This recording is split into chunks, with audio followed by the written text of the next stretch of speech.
Assalamualaikum warahmatullahi wabarakatuh. Salam soleh mandiri cerdas. Halo anak soleh dan soleha, belajar lagi bersama Bunda Lutfia Anggi Aprilia di pelajaran SKI.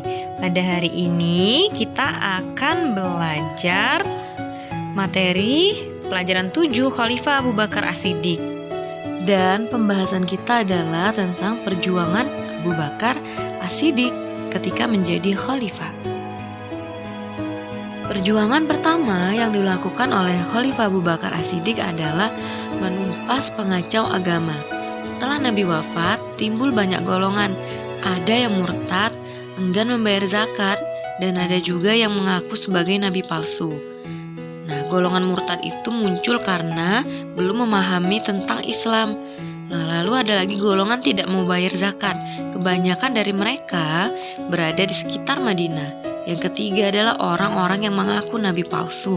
Mereka adalah Musailamah Al-Kadzab dari Bani Hanifah di Yamamah, lalu Sajjah Tamimiyah dari Bani Tamim, Tulaiha bin Huwailid dari Bani As'ad, dan Aswad Al-Ansi dari Yaman.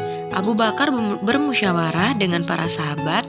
Dengan kesepakatan bersama, golongan-golongan tersebut harus dibasmi dan diperangi.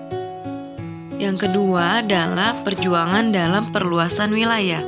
Setelah berhasil mengatasi orang-orang murtad dan gerakan pengacau agama, Abu Bakar memperluas wilayah dakwah kekhalifahan Islam hingga ke Jazirah Arab. Adapun yang dilakukan oleh Abu Bakar dan para sahabat adalah sebagai berikut. 1. Membebaskan Irak dari kekuasaan Persia. Pada tahun ke-12 Hijriah, Abu Bakar mengirimkan pasukannya ke Irak. Di bawah pimpinan Khalid bin Walid dibantu oleh Al-Mutsana bin Haritsah. Pada pertempuran melawan Persia, pasukan Khalid memperoleh kemenangan, sehingga Irak terbebas dari kekuasaan Persia dan kemudian penduduknya memeluk agama Islam. Yang kedua, membebaskan Syria dari kekuasaan Romawi. Wilayah dakwah Islam sebelah utara berbatasan dengan Syam, yaitu Palestina dan Syria, yang sedang dijajah oleh Romawi Timur atau Bizantium. Dalam keadaan perang yang sedang berkecamuk, tiba-tiba datang utusan dari Madinah mengabarkan bahwa Abu Bakar telah wafat dan digantikan oleh Umar bin Khattab. Namun, berita tersebut belum diumumkan agar tidak melemahkan semangat umat Islam. Setelah meraih kemenangan, barulah berita tersebut diumumkan kepada umat Islam. Yang kedua adalah kodifikasi atau pengumpulan Al-Quran. Pada masa Rasulullah SAW, Al-Quran tidak dibukukan, masih berupa lembaran-lembaran yang tersimpan di rumah sahabat.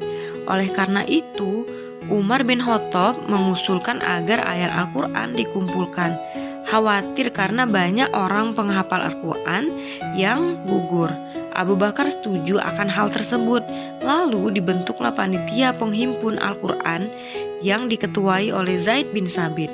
Setelah kurang lebih 1 tahun, ayat-ayat Al-Quran tersebut berhasil dihimpun sesuai dengan yang dianjurkan oleh Rasulullah SAW. Dan terakhir, wafatnya Abu Bakar As-Siddiq.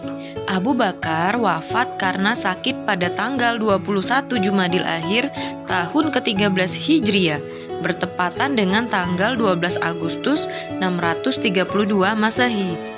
Beliau dimakamkan di Masjid Nabawi di samping makam Rasulullah SAW. Nah, baik anak soleh dan soleha, inilah kisah dari khalifah pertama kita, Abu Bakar As-Siddiq. Dari saat beliau pertama kali memimpin hingga beliau wafat. Jangan lupa untuk dipelajari ya, dan juga rajin-rajinlah untuk membaca kisah para khulafaur rasyidin. Keteladanan dari Abu Bakar As-Siddiq antara lain adalah sebagai berikut. Yang pertama, Abu Bakar As-Siddiq itu giat berdakwah. Yang kedua, membebaskan budak. Yang ketiga, membela Nabi Muhammad SAW dari kafir Quraisy. Yang keempat, membenarkan peristiwa Isra dan Mi'raj. Yang kelima, sabar menemani Nabi Muhammad SAW hijrah. Baik, anak soleh dan soleha, demikian pelajaran kita hari ini. Mari kita tutup dengan membaca Alhamdulillahirabbil alamin. Semoga bermanfaat. Bunda Lutfia akhiri. Wassalamualaikum warahmatullahi wabarakatuh.